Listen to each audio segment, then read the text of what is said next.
This is John Ricci. You're listening to Talking About Rock.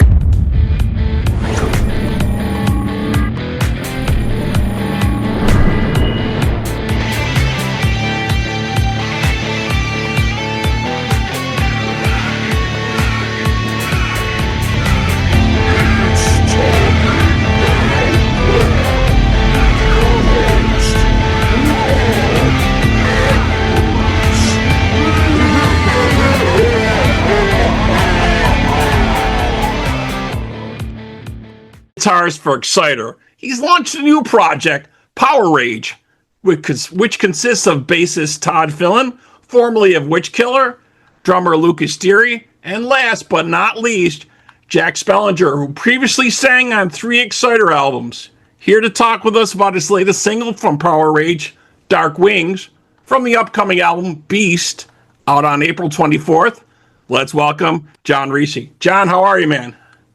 I'm great. I've had a good day today, and I was getting ready for the interview tonight. So, I've been doing nonstop interviews for going on a month now. So I'm really happy with the feedback that we're getting from the first single.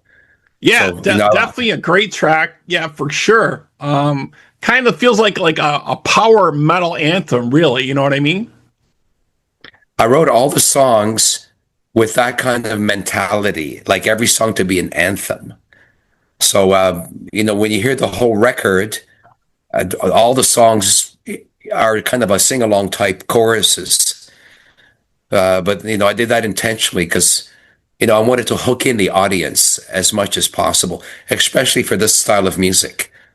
So, the feedback from journalists and fans have been overwhelming. So I wasn't ready for such a positive feedback. So I'm happy I'm talking to you.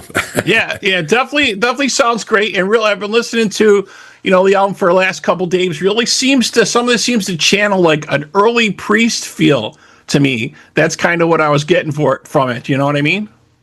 Well, I mean, obviously, back in the day, one of my influences, of course, Judas Priest, from, the late 60s onward. So, I try not to copy other bands when I write riffs, but I try to take inspiration from them. So, I try to sort of disguise it so I'm not really ripping anybody off. That's not my style. I try to sound original all the time. Oh yeah, definitely does. I'm just saying you can hear that influence in it for sure, definitely. So okay. With today's music, what do you feel makes it tough with metal, especially metal bands in the U.S. in markets today? Seems to be kind of hard to break through with that. A lot of other markets seem to be very energetic about it and very still very clinging to that. But in the U.S., the markets are really seem to be difficult to break through with metal. What are your thoughts around that? Well, North America has always been, even for metal, it's always been trendy. So I find a lot of bands kind of copy each other, but they try to stand out in different ways, like a visual show, like over the top visuals or a particular theme that they have, just try to stand out more and get people excited to go to their shows. So, but the thing is, it's in North America, it's oversaturated with bands that are a lot alike, so it makes it difficult. Like, with my new band, PowerRage, we're just the basic meat and potato, so to speak. It's just, thunderous guitar chords, screaming vocals, pounding drums, that's our message. We don't have any other message, but there's so many different bands that are going, they all have the same goal. So agents, promoters, they sit back and they have their choice who they want to promote, which bands they're going to push. So it's much tougher today than it was in the 80s. In the 80s, where selected metal bands, uh, you know, which are still around today. Overkill, Testament, Exodus, Megadeth, Metallica, of course, Right. Slayer, of course. They were like the forerunners of that whole movement from '83 to '85. But now the younger bands have taken those influences of the bands I just mentioned, and they're going in different, still heavy, but they're dissecting those styles to make it even more technical and more exciting. But as a result, the whole North American market is really like oversaturated with bands. So a band like us trying to break through all that, it's going to be a big challenge. So for us, it's going to be a wait and see situation.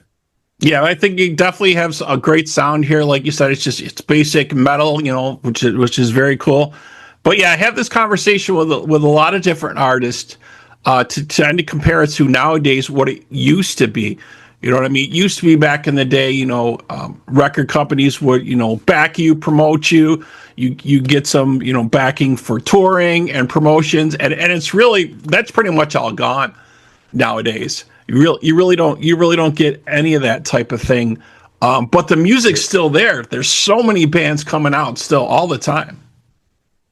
Well, I mean, I've been out of it since, the last time I left Exciter in 2018. So I'm kind of out of the loop at this moment. So as far as when we get back into playing regular shows, I don't know what to expect. I don't know what I'm in for. So it's going to be a learning process all over again. But I'm ready for it. I've been through every possible up and down situation, like on the road or before the show, or dealing with managers and agents, and I've been through every kind of disappointment and that exists in the market. So nothing really phases me anymore. So I know how to handle every every bad situation. I'm ready for it. I gotcha. Yeah, definitely. So another thing I like to ask guitarists too is folks always like to know what's their kind of go-to gear. What's the guitar brands that they pretty much go to? Do you have effects that you like to change out, or do you stick with certain things, stuff like that? I'm a really simple player. I get this. I have one guitar, and my Washburn made in Japan, which I've had for decades. I have my Marshall 1986 JCM 800 100 watt head. I've had many heads, but currently I just have the one. But that's the same amp I've used through most of Exciter's career. And I just recently bought a Blackstar 100 watt head. So, I like the dark British tone, of course. My cabinets are like 4x12 custom cabinets I designed and had a friend build for me, and they all have 70 watt Celestions. So at the moment I have 6 4x12s. And for stomp boxes and effects, I just have the classics. I have the MXR Distortion Plus, just to boost my guitar solos a little bit. Electro Harmonix chorus, Electro Harmonix delay, Electro Harmonix reverb. Have a Korg pitch black tuner, and I have a custom made pedal board that I designed, and my buddy welded it up for me. So it's pretty basic, like when if you see a lot of really great guitar players, I just saw an interview with Yngwie Malmsteen, and he just had basic stomp boxes, Right. Like simple, like old school. Excuse me. And that's my setup, just a very old school 80s setup, but it works. I don't like multi processors and multi-effect units where you have different patches if you want to call up a distortion, delay, and reverb in one setting and then go to a next setting. For me, to keep the organic sound, I can't have that. It doesn't sound organic, like old school. Yeah, definitely. So speaking of, like you said, organic and things like that, the thing that crops up a lot of times nowadays is the way that AI is permeating all different things, right? And especially music. They're starting to create a lot of music with AI, which definitely is troublesome for a lot of musicians. What are your thoughts around that? Well, I think AI has a purpose. I don't agree, using AI to write music, because music is like a human factor, and you have to keep the music honest. Now, if you want to use AI for other things, like artwork or graphics of some sort, or, even though you have the idea, but you want to AI it, that part of it, I don't have a problem with, So, but I don't think AI should play a part in songwriting. That should come within. So I'm not against it, but I'm not for it either. I'm kind of like neutral in the middle. Gotcha. Yeah, I've gotten the same pretty much type of feedback from most artists, because, basically there's no human element, there's no human feeling to reach your audience in that music, at least not yet anyways, right? So with the way it's going, yeah. Who knows what the future holds, but now, hearing that type of music, it's very flat, there's no emotional connection, and that's what makes great music. When you hear a wicked heavy metal song and it's precise and every note's perfect and the speed of the song is perfect, like, it does sound fabricated.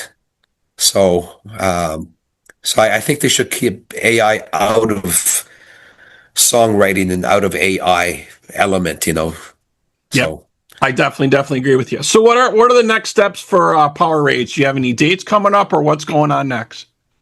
Well, when the first single was released on February 8th, Dark Wings, we had response from various concert promoters, mostly in Europe.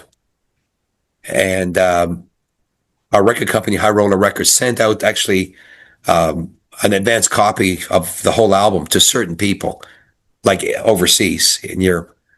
And we got invited to play right away a festival in Germany next year.